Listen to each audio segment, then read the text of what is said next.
Hi everyone, this is Stuart, and this is my first SAoCP, and I'll be presenting on perception versus reality in a Brave New World. In this SAoCP, I want to pick up where we left off on the discussions we've had in class on the discussion board, where in the dystopian novels there has been this repeating scene where the protagonist will confront the leader or person of power that is a representative of the society. And during these confrontations, the protagonist will deliver their concerns regarding the present happiness or quality of life of the inhabitants of the civilization. At this point, the antagonist will answer the questions, providing the protagonist and audience a bigger picture of what has occurred in the past that dictates the current state of events. And there's always a huge event, whether it's war or natural disaster, but it is threatening human existence for a change to occur. In these conversations, it's left me to wonder about the intentions of the protagonist.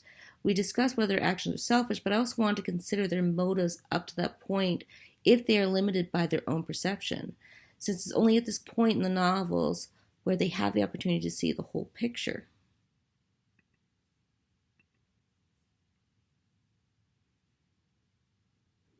I chose A Brave New World because I felt that the conversation between Mustafa, Mond, and John was more complete in the explanation of what occurred in the past. I feel Huxley really wanted to highlight his conversation as a warning of how dystopian society comes about. It also didn't have the fanaticism or implications that are present in some of the other novels that we've read. So this is a copy that I'll be using. It's the same copy from the reading list. It is the 1989 Harper Perennial Paperback. If you have a copy, the passage will begin on 227. If you do not, it's located about the 5th page in of chapter 16, and it'll start with the savage shook his head. It all seemed to me quite horrible. At this point in the story, Linda has died at the Park Lane Hospital. John has incited a riot by threatening to destroy all the Soma so that the citizens may be free. John, Bernard, and Helmholtz have been arrested and brought before Mustafa Mond to receive their punishment. John learns that Mustafa has read Othello, and John, Helmholtz, and Mustafa are discussing why Othello and other forms of art are forbidden in civilization. And Bernard is cowering in the corner.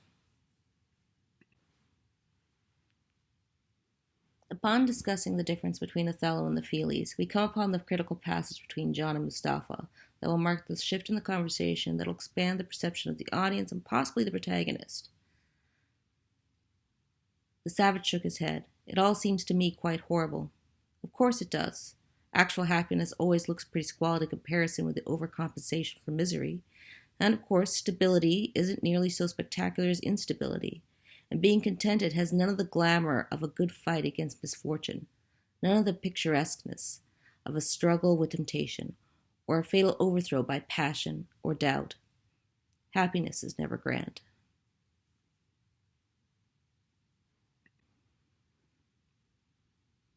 In the reading of this passage, a couple questions came to my mind.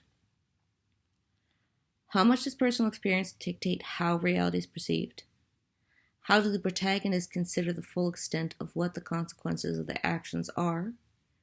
Being unaware of the repercussions of their actions, are the protagonists doomed to fail before they even start?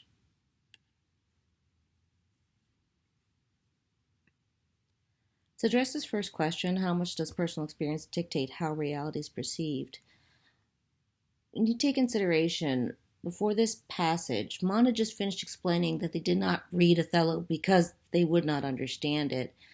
And just like that, John doesn't understand what the implications of allowing the public to have high art or beauty is. He doesn't understand what those consequences actually entail. And his perception of what is right and wrong is based upon his own experiences. And those experiences are limited to him being an outsider growing up on the savage reservation where he was not allowed to interact and participate in any of the functions that are occurring in that society. His information regarding the society began with Linda's romanticized stories of a civilized world, but even those stories that she's telling are based upon a beta's conditioning. Even she didn't understand the full extent of what was occurring in that world. And also, John has an expectation that is formed from reading Shakespeare, an expectation of what a civilization based upon a story that is fantastical, But in those stories, they never say what happens the next day. The princess, may be saved, the dragon may be slayed, and they go off into the sunset. However, what happens when the honeymoon's over? When reality sets actually in? Even when John does come to the civilized London, his immediately thrust into a celebrity status. He is not living the everyday experiences that everybody else is. And most of the people that he is in contact with on a regular basis are those characters in the novel that are unorthodox. Helmholtz, Bernard, Lenina, they all have something in them that is not conforming to what the society is. So his perception, even when he gets there, is skewed by their influence.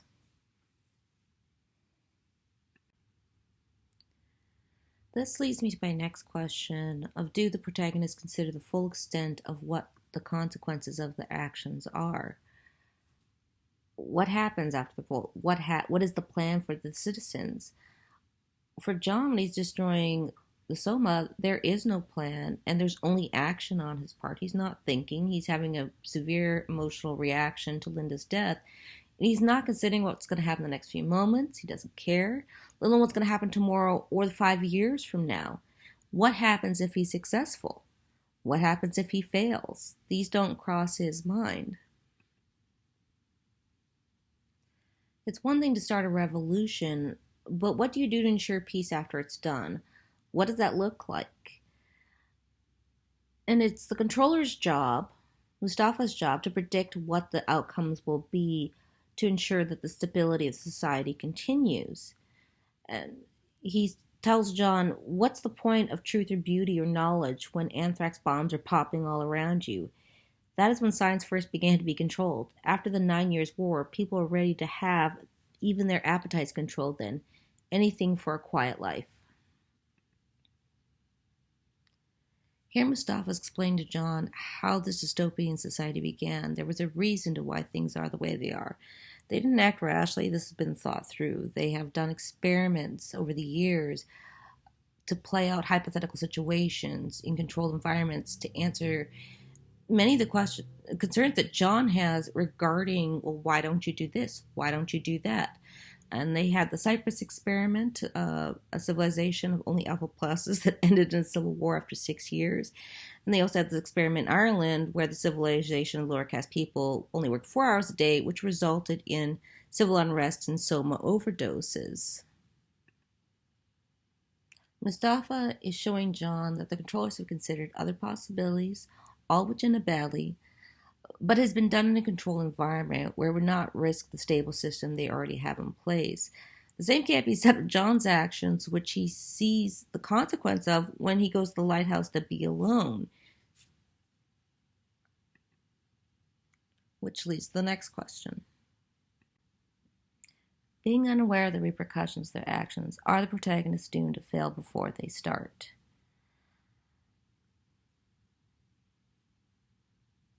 Does the end justify the means if the means is contradictory to the desired end? And we've asked this before, does John even know what the end is? There's hypocrisy in John's words and actions. When he is destroying the Soma, he's screaming during the riot, I'll teach you, I'll make you be free whether you want to or not. He's not offering them free will, he's attempting to force it upon them. And how is that any different from the controllers? And again, we need to question John's perception of the situation. He's so absorbed by his emotions to determine that he's right, he doesn't even consider anyone else. He doesn't consider his friends who've jumped in alongside him, or the controllers who've already thought of contingency plans, and so many contingency plans. In the case of the riot, they use synthetic anti-riot speech number 2, medium strength. So for John, the end appears to become irrelevant. It's only the means that matter. He's reenacting the role of the heroes in tragedies. And what Mustafa Mond has to say about heroes is civilization has absolutely no need for nobility or heroism. These things are symptoms of political inefficiency. Essentially, without a plan or full understanding of what you're fighting, who you're fighting, or even why you're fighting, it seems the protagonists of these dystopian novels are doomed to fail based upon their own limited perceptions of the situation. Just to be clear, I'm not inferring that a dystopian society is any way a desirable thing, but rather think it's important, as we've done in some extent in the class and discussion boards, to analyze the lens in which the characters of dystopian novels view these societies and how that informs how they act and make their choices. And after we consider these points and look back at the passage, it seems to have a more ominous feeling to it. Thank you for watching.